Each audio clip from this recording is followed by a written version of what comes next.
Assalamualaikum warahmatullahi wabarakatuh. Alhamdulillah kita bertemu ya, untuk yang ketiga kalinya ini ya.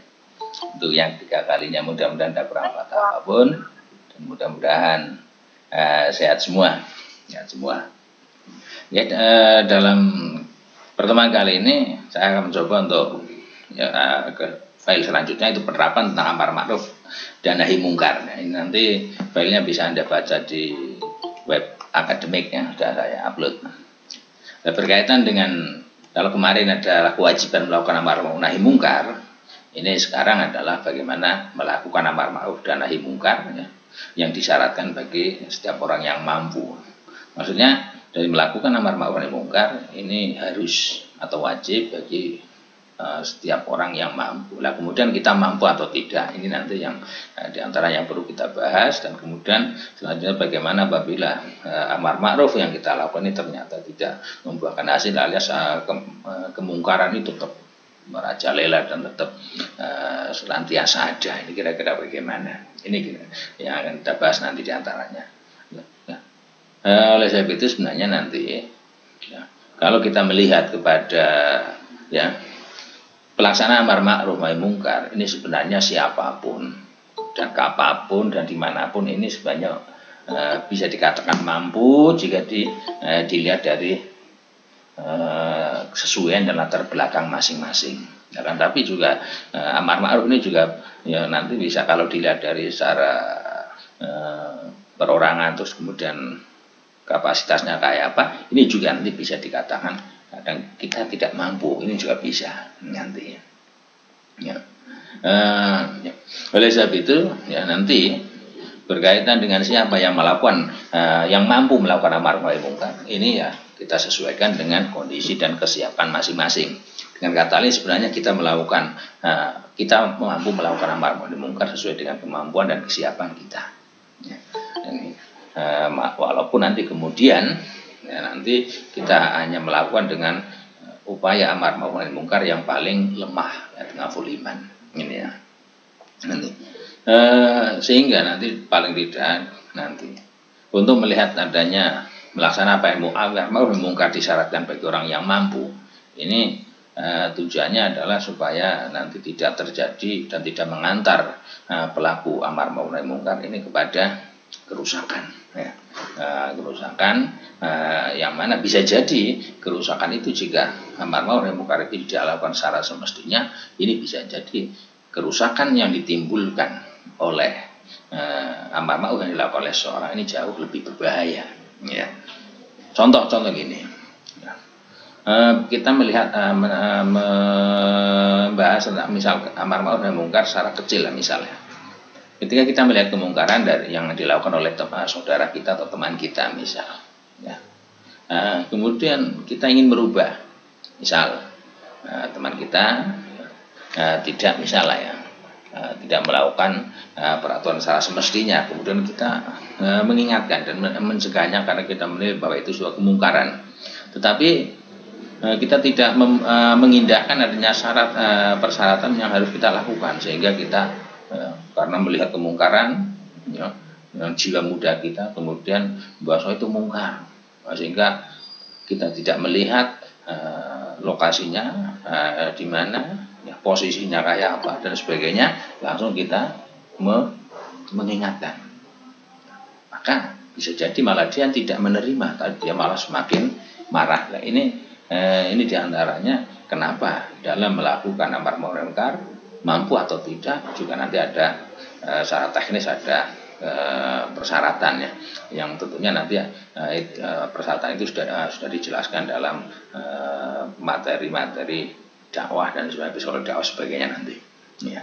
Oleh sebab itu yang paling pokok nanti ya nanti adalah pertama bahwa pelaku amar ma'ruf nahi mungkar ini disyaratkan atau diharuskan mengetahui bahwa kemungkaran ya, yang dilakukan oleh pelaku ini benar-benar ya, tidak sesuai ya, dengan koridor syar'i ya, misal atau bisa jadi nanti kemungkaran itu bisa menjerumuskan kepada orang lain atau menarik orang lain pada munculnya tindak menyimpang.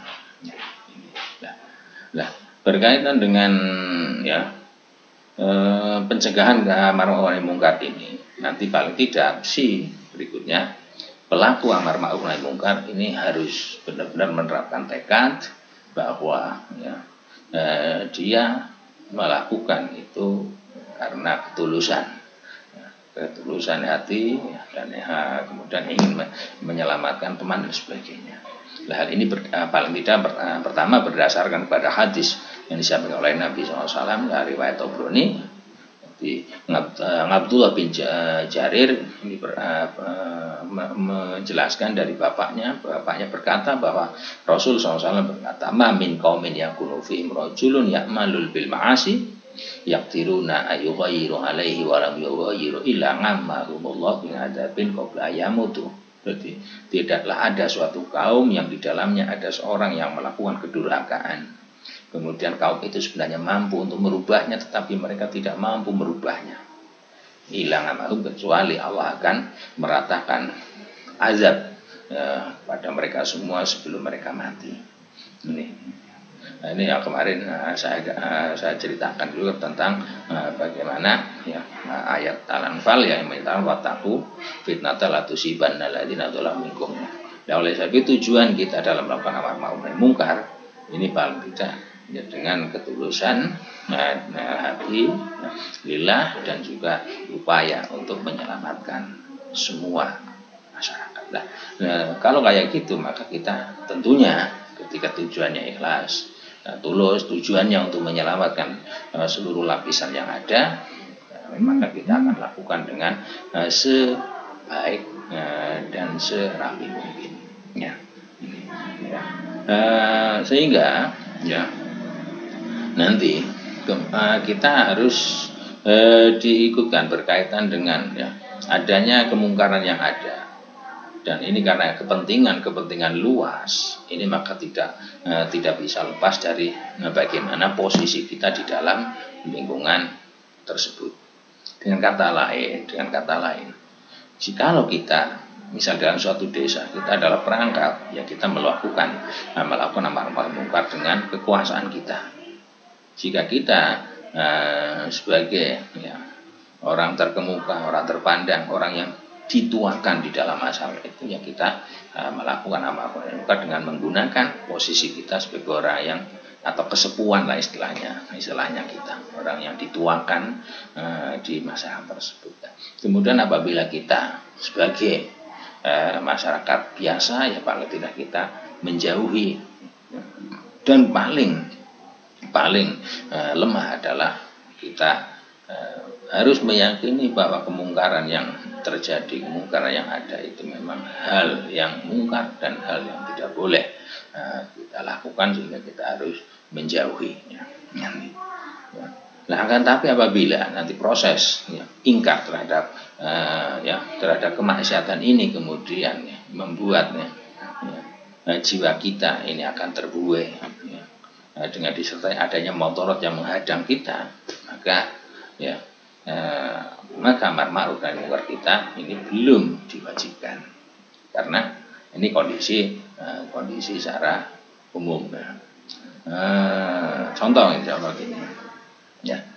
Kalau kita melihat kisah tentang bagaimana kisah sementara perjalanan Nabi Musa Khidir ketika itu menyeberangi laut, kemudian dinaikkan ke kapal kecil oleh para nelayan.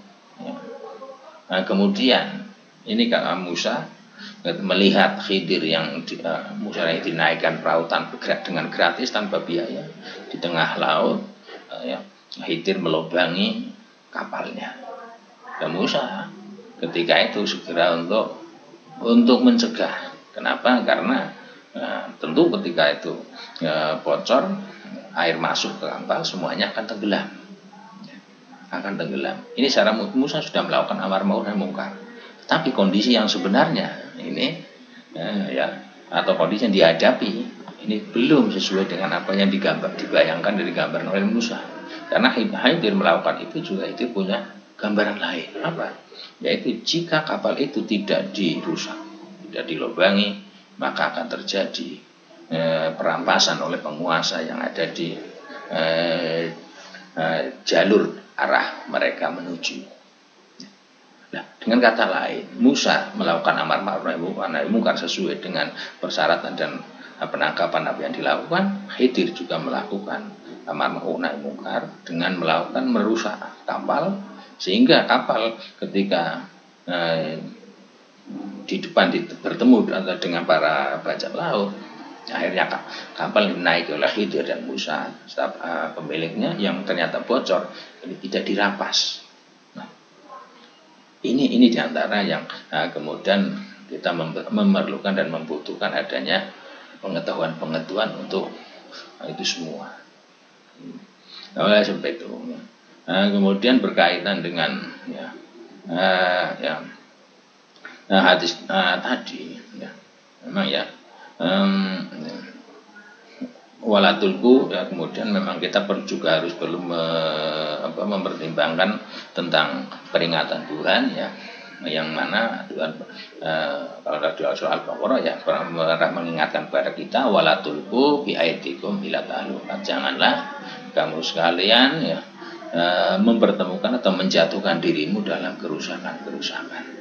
Janganlah kamu menjerumuskan dirimu sendiri dengan ulah-ulah tanganmu pada kerusakan. Dengan kata lain, sebenarnya kita sebagai manusia biasa ketika melakukan amar ma'ruf munkar, kemudian kita akan bertemu dan kita dihadapkan kepada kerusakan yang lebih besar, maka lebih baiknya kita sementara belum.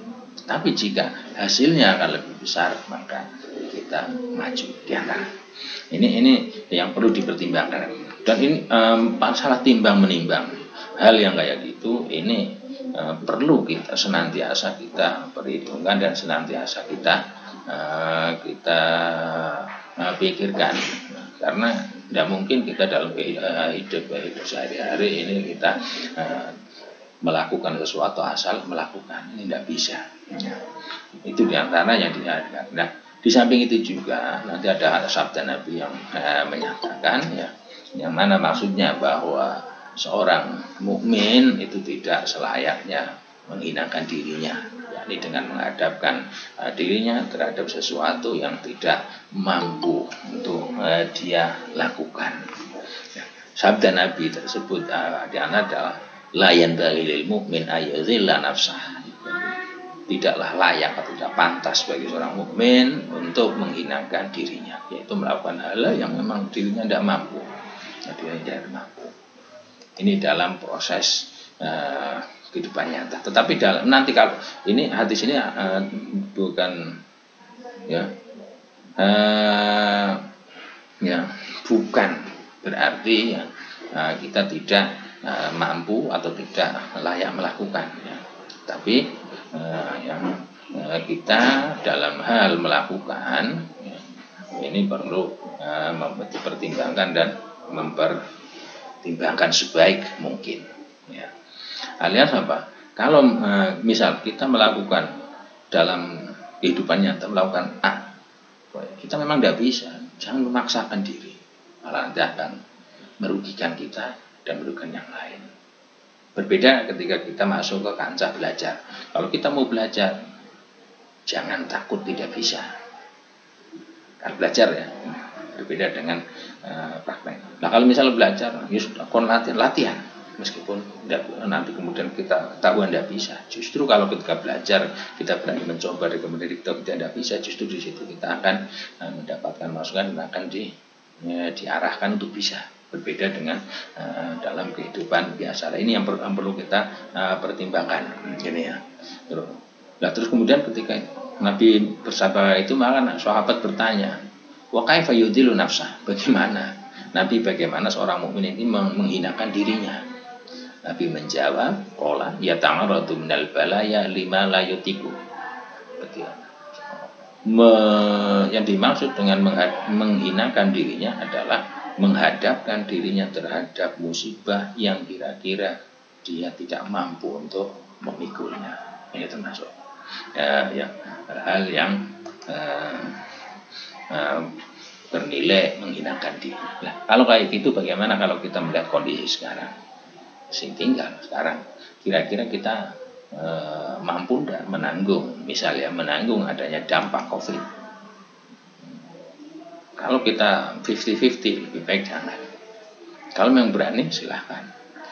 Tapi alangkah baiknya tetap kita tetap untuk tetap menjaga kesehatan, karena kita tentunya tidak akan mampu untuk menghadapi bila itu, karena bila itu sangat berat. Ini gambaran. Terus kemudian berkaitan dengan kira-kira kalau kita melakukan amar ma'ruf nahi mungkar tapi kita tidak mampu, justru itu akan menghinakan kita atau mempermalukan kita. Nah, terus kita bagaimana? Atau yang harus kita lakukan? Langkah apa yang harus kita lakukan? Padahal kemungkaran ini merajalela, kemungkaran itu ada. Cuma kalau kita ingin melakukan, kita tidak bisa berbuat apapun.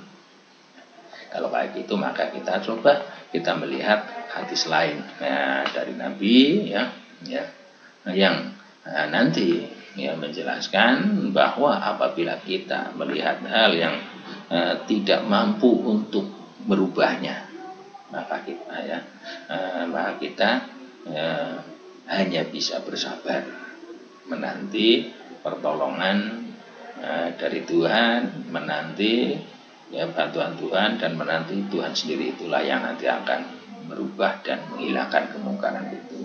Karena apa?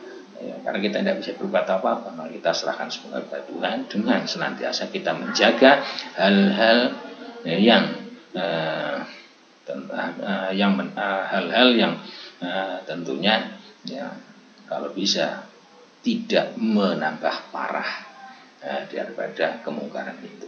Adapun hadis yang menyatakan itu bahwa ketika kita tidak mampu melakukan kemungkaran, maka kita hanya bisa bersabar sehingga menanti Allah sendiri yang akan merubahnya. Ini antara adalah hadis yang disampaikan oleh Abi Umamah. Abi Umamah berkata bahwa Nabi SAW bersabda, "Idza ra'aitum amron la tastatimuna taghyiruhu fasbiru hatta yakunallah wa alladzi yughayyiru."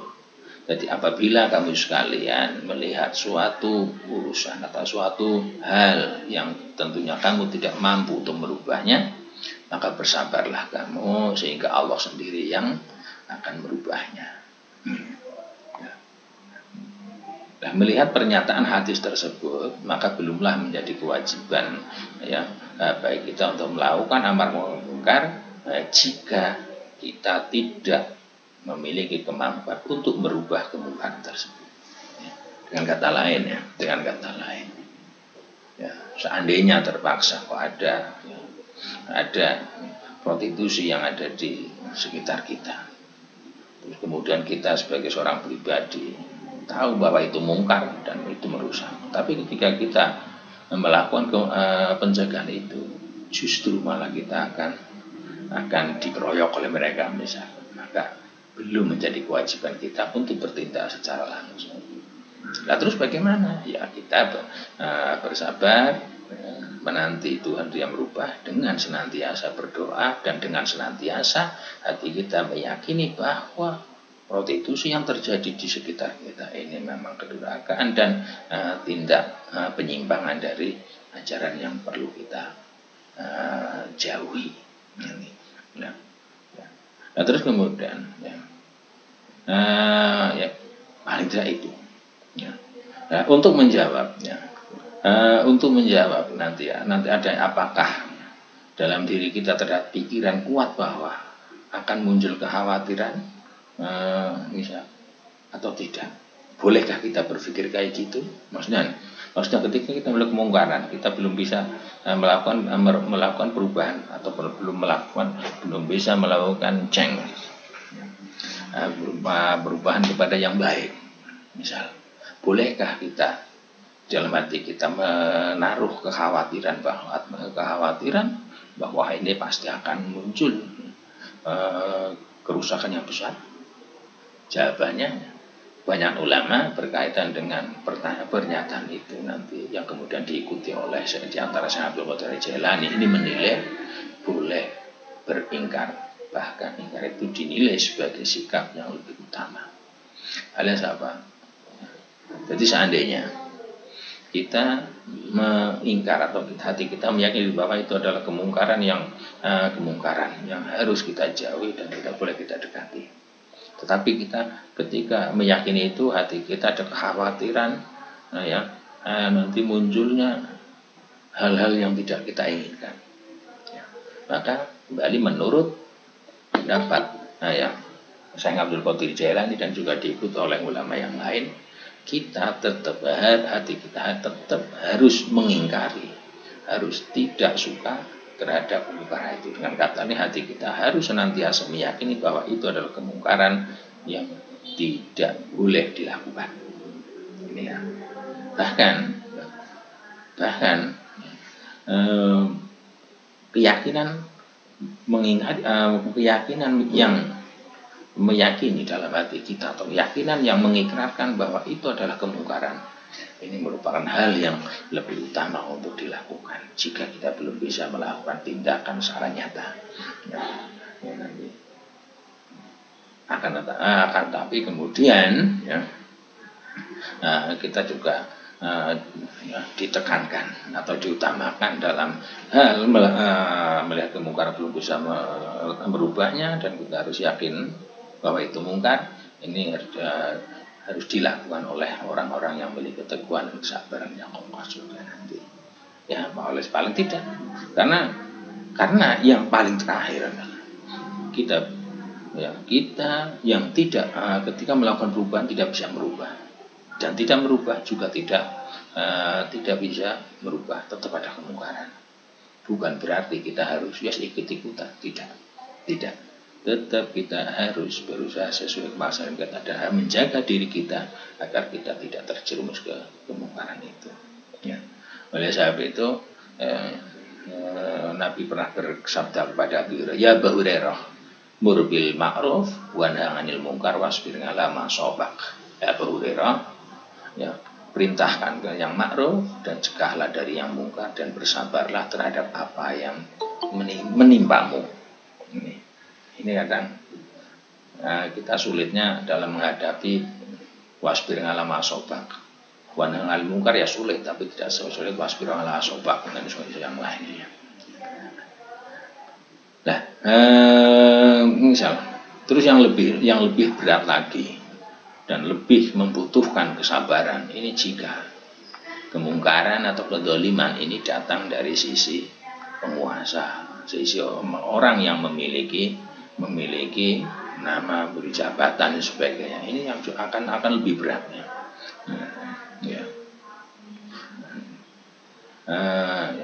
Karena kira-kira ketika kita melakukan itu nanti kira-kira akan menunjukkan dan melahirkan adanya kalimat-kalimat keimanan, atau nanti akan memunculkan kalimat-kalimat yang menyebabkan kekufuran. Nah, ini dalam hal kondisi kayak gini, kita sebagai masyarakat biasa, seandainya kita melihat adanya tindak kemungkaran, tindak pelanggaran dari orang yang oleh kita memiliki kekuasaan, memiliki wewenang, inilah yang kadang sulit, dan sini yang kita dibutuhkan adanya pengetahuan yang jauh lebih banyak. Oleh sebab itu seorang yang hendak melakukan amar ma'ruf nahi munkar, hendaknya ia meneguhkan hatinya dengan kesabaran dalam menghadapi hal-hal yang menyakitkan. Kenapa? Karena setiap upaya pencegahan terhadap kemungkaran itu pasti ada hal yang menyakitkan. Baik nanti akan dicemooh, baik akan dicibiri bibir, atau lebih parah lagi nanti bisa jadi akan disakiti dan dizalimi oleh orang yang merasa tidak suka. Nah, kemudian Kita oleh sebab itu ketika kita melakukan amar ma'ruf mungkar, ya, meskipun sesuai dengan paham kita senantiasa sabar. Ya, ketika nanti menerima hal yang tidak sesuai dengan apa yang kita inginkan, diikuti dengan penuh percaya diri kepada pahala yang dijanjikan oleh Allah.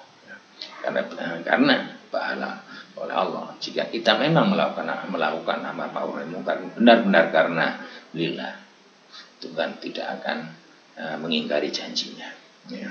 Nanti,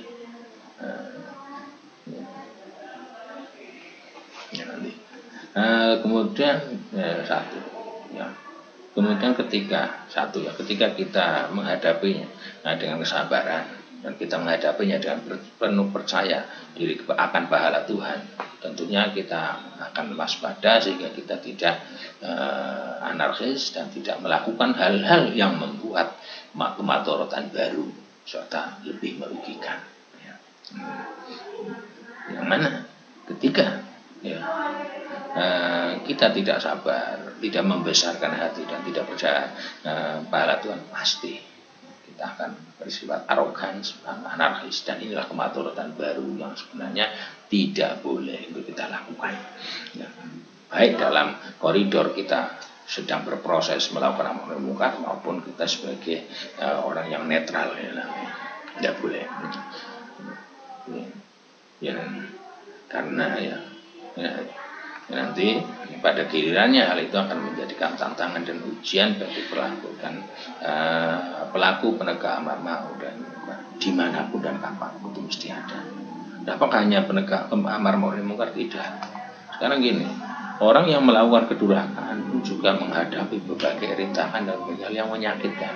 Hanya saja dampak kesudahannya itulah yang kalau mereka melakukan kemungkaran dan mereka menghadapi tetap korban dana, korban waktu, menghadapi hal yang menyakitkan.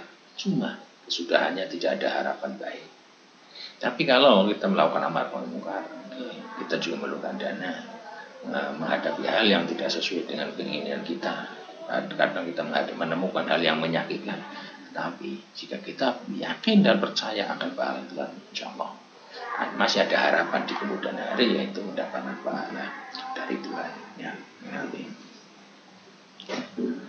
nanti kemudian selanjutnya ada pun perintah untuk perintah yang disampaikan Allah maupun Tuhan agama oleh Nabi sebagainya untuk atau agar kita senantiasa melakukan amar ma'ruf dan nahi mungkar. Ini senantiasa diikuti dengan perintah tadi sebagaimana digambarkan Nabi ketika mengingatkan pada Abu Hurairah yang mana Abu Hurairah mur bil ma'ruf wa nahy anil munkar wasbir 'alal ma'siyah. Perintah amar ma'ruf mungkar diikuti dengan adanya perintah untuk bersabar. Ini menunjukkan bahwa dalam proses melaksanakan kewajiban amar ma'ruf dan nahi mungkar ini membutuhkan banyak perjuangan, pasti akan menghadapi berbagai tantangan dan rintangan, sehingga ia atau amar ma'ruf nahi mungkar ini hanya mampu dilakukan oleh orang-orang yang memiliki kesabaran serta menghiasi dirinya dengan kesabaran itu. Nah, sehingga wajar dalam bagian awal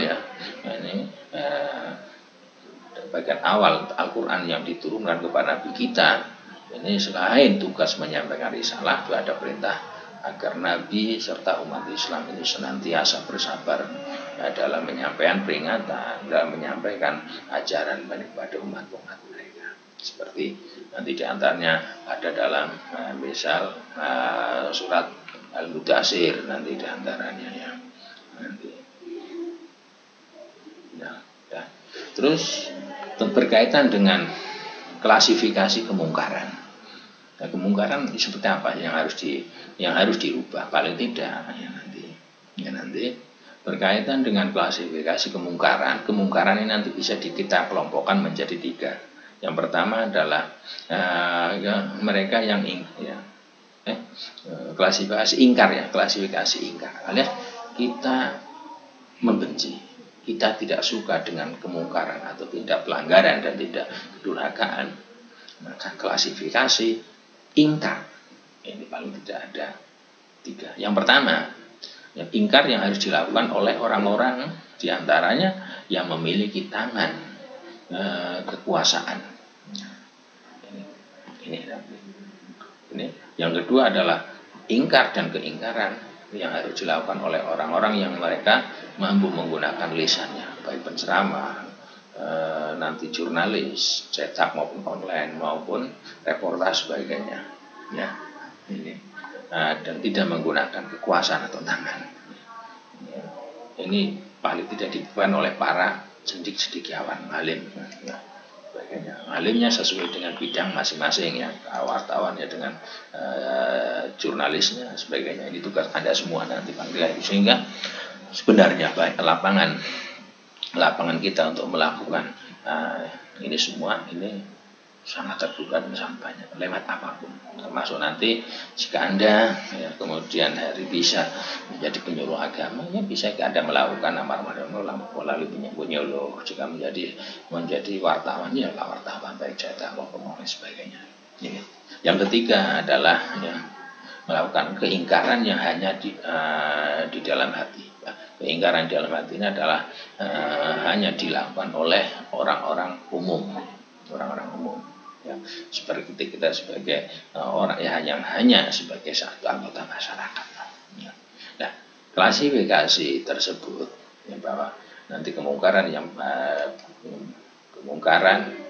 harus diingkari oleh orang yang memiliki kekuasaan, keingkaran yang diingkari oleh orang yang memiliki tangan, memiliki lisan, lisan kaul maupun lisanul hal, ya, nanti, dan juga yang harus diingkari hanya dengan hati. Ini nanti diilhami oleh adanya hadis Nabi.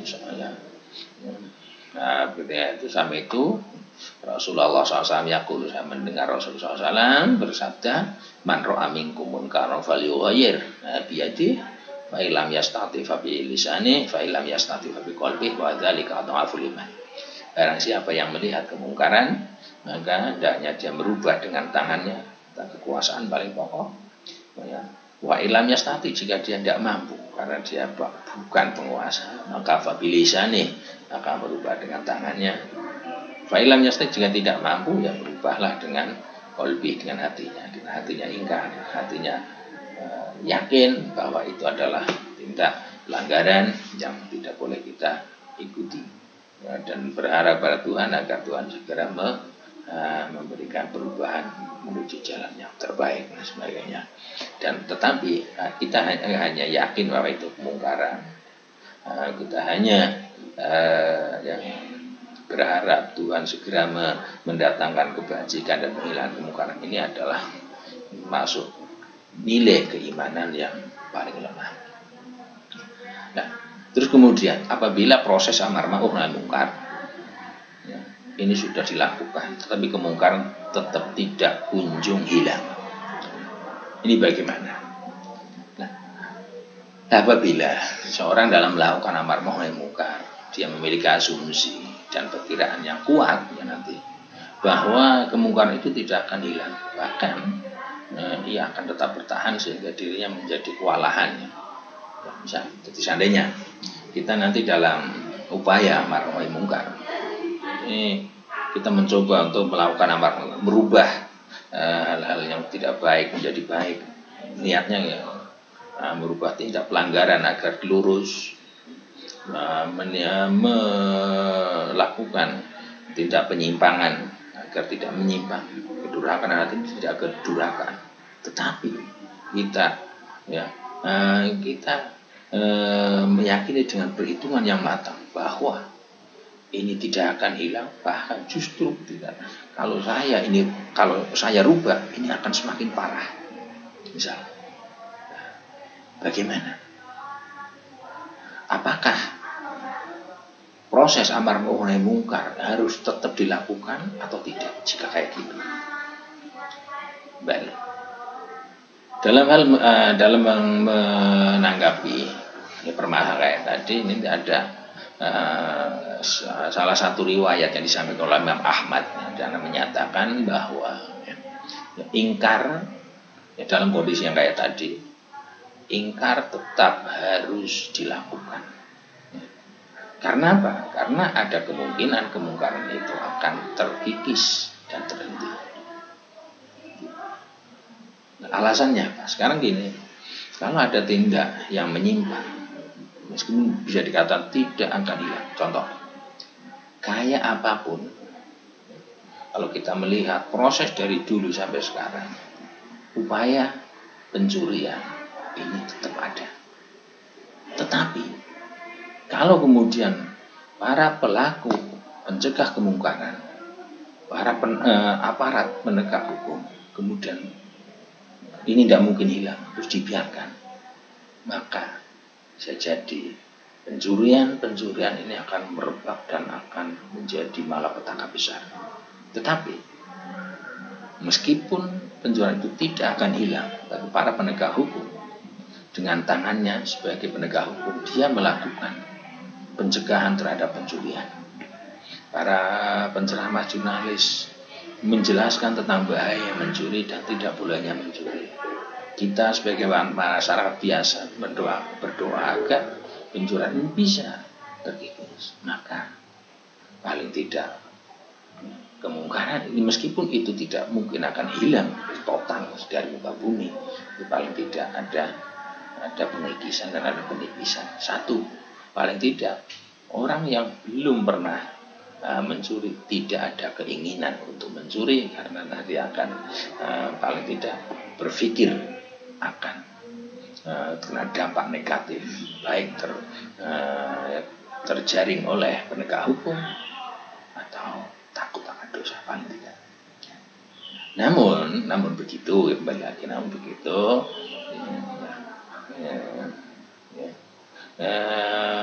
pelaku harus mensikapi dengan sikap yang lemah lembut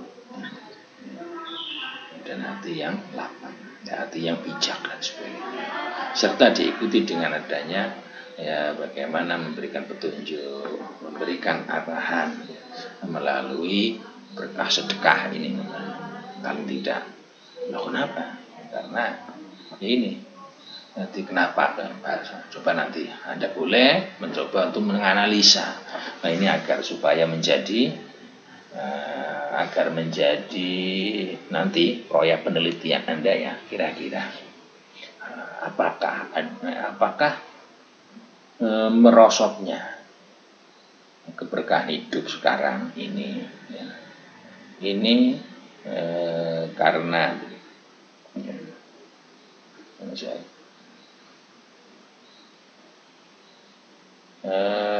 karena kurangnya berkah daripada sedekah atau bagaimana. Ini perlu kita pertimbangkan ini. Padahal proyek sedekah yang lebih ringan di antara adalah kita ngundang gendurian orang lain, yasin dan sebagainya. Gitu. Dan sarana itu sebenarnya merupakan sarana yang sangat efektif untuk sedikit membendung munculnya kemungkaran. Ya. Hal ini disebabkan nanti tidak cukup kuat untuk dijadikan sebagai alasan untuk tidak melakukan ingkar. Jadi maksudnya apa? Ketika bahwa kita melakukan kemungkaran, wah ini kemungkaran tidak akan hilang, wah ini malah jangan membahayakan dan sebagainya. Itu sebabnya perkiraan yang tidak begitu kuat dan tidak begitu beralasan. Itu menurut pendapat pertama melalui riwayatnya Syekh Ahmad. Namun dalam riwayat lain dinyatakan bahwa ketika kita melakukan kemungkaran tidak akan hilang, dan bahkan akan semakin merajalela. Maka ketika itu kita tidak wajib melakukan ingkar, kita tidak wajib melakukan amar ma'ruf, sehingga menjadi kuat dalam keyakinan kita perkiraan bahwa kemungkaran ini akan ketika kemudian muncul, setelah kita biarkan kemudian kan muncul, wah ini kalau saya melakukan amar ma'ruf mungkar, maka kemungkaran itu akan hilang. Baru ketika itu kita wajib. Ini menurut pendapat yang kedua. Karena tujuan dari ingkar itu sendiri adalah menghilangkan kemungkaran. Nah, apabila dalam perkiraan bahwa kemungkinan itu tidak akan hilang, maka tidak melakukan keinginan itu lebih baik. Ini menurut pendapat yang kedua. Nanti lebih lanjut boleh Anda di Al-Huniyah sangat berkotir ya nanti.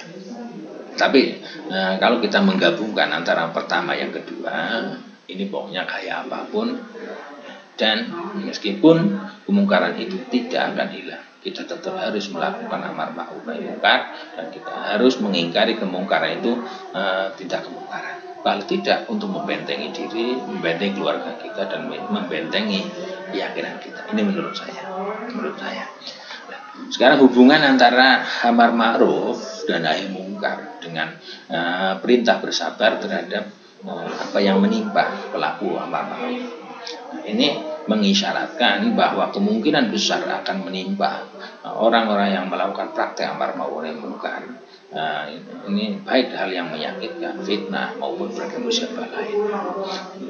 Karena adanya perkiraan kuat dan adanya isyarat kuat bahwa dalam hal melakukan amar ma'ruf nahi munkar pasti akan menghadapi hal yang menyakitkan, mesti akan menghadapi rintangan. Maka disitulah kita temukan kenapa perintah melakukan amar ma'ruf nahi munkar diikuti dengan perintah bersabar. Oleh sebab itu ayat-ayat sabar yang ditemukan dalam Al-Quran serta ayat-ayat yang datang ayat-ayat yang datang lebih dari ratusan ayat untuk membentuk para penyeru jalan Allah. Di antaranya untuk mengisyaratkan pertama, jadi ayat-ayat yang ada dalam Al-Quran yang membicarakan tentang sabar atau perintah sabar, dan ayat-ayat yang perintah untuk menyeru kepada jalan Allah. Ini tidak mengisyaratkan pertama, tidak boleh putus asa dan berhenti tidak boleh putus asa berhenti dari upaya untuk memperbaiki manusia. Karena fitnah atau karena fitrah manusia ini diciptakan untuk cenderung pada kebajikan. Dengan kata lain, sejahat apapun manusia, sebenarnya dia masih punya simpanan di dalam hati kecilnya bahwa dia harus berbuat baik dan harus memperbaiki diri. Sehingga contoh bahwa manusia ini punya fitrah untuk cenderung kepada kebajikan. Ini kenyataannya, sejahat apapun manusia tidak ingin dan tidak pernah bercita-cita anaknya akan menjadi orang yang lebih jahat darinya. Ini. Ya. Di sisi lain seringkali manusia juga akan terpengaruh oleh perbuatan yang banyak yang dilakukan seseorang. Apalagi tidak boleh kehilangan harapan. Dengan katanya gini, yang di sisi samping lain nanti di sisi lain kita sebagai manusia punya kecenderungan untuk terhadap kebajikan, kita juga punya kecenderungan dan keterpengaruhan terhadap perbuatan-perbuatan yang dilakukan oleh orang banyak. Nah itu oleh sebagai contoh lah, karena banyaknya manusia dalam menuntut ilmu adalah agar nanti bisa sekolah rampung, bisa dapat pekerjaan. Banyak mereka ikut-ikutan kayak gitu. Begitu juga dengan adanya jika banyak masyarakat yang beramai-ramai melawan kebajikan, maka orang yang belum pernah melawan kebajikan akhirnya ikut-ikutan melakukan kebajikan. Jika kayak gitu, maka tidak layak dan tidak pantas kita untuk berputus asa dari kebajikan. Yang kedua, dalam melaksanakan dakwah, seseorang harus bersabar, tidak boleh berhenti pada suatu tahap dikarenakan sesuatu sebab. Tapi kita harus selalu memberi pembaharuan dan pembaruan. Ya ini sebenarnya proses dakwah, proses amar ma'ruf nahi munkar dan sebagainya seperti proses sekolah, proses hidup kita. Ketika kita rampung dari A, kita mencoba dulu, rampung lagi terus ke atas-atasnya sampai yang lebih tinggi lagi. Karena ya pokoknya perjuangan kita mulai dari lahir sampai mati ini sebenarnya juga tidak ada hentinya. Dan dalam perjuangan itu tetap kita menghadapi rintangan apapun. Awal misalnya Pertama, di antara contoh 4 sedikit kita ketika berjuang untuk berlatih berjalan, jatuh bangun, setelah bisa kita bercoba untuk meningkatkan bisa lari, terus sebagainya, sampai bisa berkendaraan, bisa menjadi pembalap, pengennya terus. Ini yang harus kita lakukan. Yang ketiga, bahwa seorang dai khususnya nanti, umumnya adalah siapapun yang melakukan perubahan ke depan, ini tidak boleh mempersempit atau membuat sempit kepada manusia, meski hanya sejengkal. Tidak boleh mempersempit, kalau bisa memperlonggar, tapi biasanya terlalu longgar ini juga nanti akan diremehkan, dipermudah dan digampangkan. Tapi yang jelas, yang dimaksud dalam tidak boleh mempersempit ini dalam hal senantiasa memberikan nilai kecintaan padanya, untuk bisa membangun hal yang lebih baik. Apabila yang dianggap apabila dianggap mempersempit dan mempersulit, ini hanya penilaian sepihak, karena yang bersangkutan tidak mau rekoso dan sebagainya, ini beda urusannya. Karena seringkali sebenarnya kita ini seringkali merasa dipersempit, merasa dipersulit ketika kita enggan untuk belajar tenan. Tetapi sebaliknya, bagi mereka yang ingin maju dan yang kreatif, ketika diarahkan serius, dia justru semakin merasa lega dan merasa diperlonggar. Ini kan sehingga nanti paling tidak dalam koridor mempersempit atau melonggar, ini dalam koridor dan dalam standar yang umum tentunya ya. Paling tidak harus disertai dengan rasa mencintai, menyayangi, belas kasih dan bijak kepada madlu atau kepada objek. Yang keempat, sabar dalam menghadapi para penentang dan para penantang. Ya. Dengan harapan Allah akan menunjukkan mereka melalui tangannya. Ketika kita melakukan dakwah, melakukan operasi dakwah, juga kalau ditentang, ditolak, ada yang membangkang dan sebagainya, kita sabar. Sabar dengan harapan mudah-mudahan suatu saat kelak Allah akan menunjukkan dia melalui nasihat kita, melalui perbuatan kita dan sebagainya. Sehingga jika itu terbukti, maka kita akan memperoleh pahala yang sangat besar. Sebagaimana yang dikatakan Nabi, la yahdiyallahu bika rajulan ahabu ilaika min hurin 'am. Jadi seandainya Allah ini memberikan hidayah sebab kamu seorang memberikan hidayah kepada seorang laki-laki sebab kamu, maka hal itu lebih disukai olehmu daripada onta yang berbulu merah. Ini dengan kenapa? Sebenarnya kalau kita melihat onta yang berbulu merah bagi orang-orang Arab itu adalah hal yang sangat berharga dan langka. Itu menjadi kebanggaan dan kemewahan bagi mereka, sehingga harganya juga tinggi. Nah, ini menunjukkan bahwa ahabu ilaika min hurin 'am, ini menunjukkan bahwa seseorang yang mampu menunjukkan atau mampu mengantar seseorang lain mendapatkan hidayah Tuhan, ini pasti akan membanggakan kita, membanggakan yang bersangkutan. Kira-kira demikian berkaitan dengan hadis dakwah tentang bagaimana penerapan atau melakukan amar ma'ruf munkar dan juga ingkarnya. Mudah-mudahan ada manfaatnya dan bisa menjadi suatu inspirasi lah ya, bagi Anda sekalian dan juga termasuk bagi saya. Kira-kira itu, barangkali ada yang mau ditanyakan atau mau bertanya, silahkan saya buka. Go. Gimana? Halo.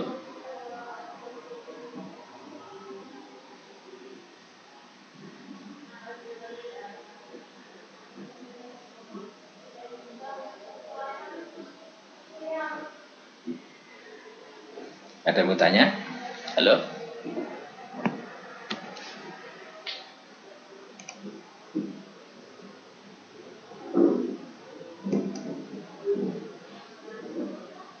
Halo?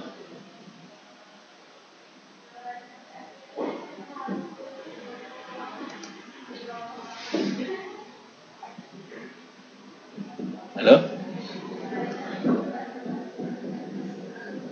Kalau tidak ada yang mau bertanya, saya berkaitan pembicaraan saya akhiri dulu sampai sekian ya. Tapi tetap saya masih membuka pertanyaan sampai genap jam 12 nanti ya. Saya tunggu, dan sebelumnya ya kurang lebih maaf, dan mudah-mudahan ada manfaatnya ya. Allahumma inna sallallahu alaihi wa sallam. Assalamualaikum warahmatullahi wabarakatuh.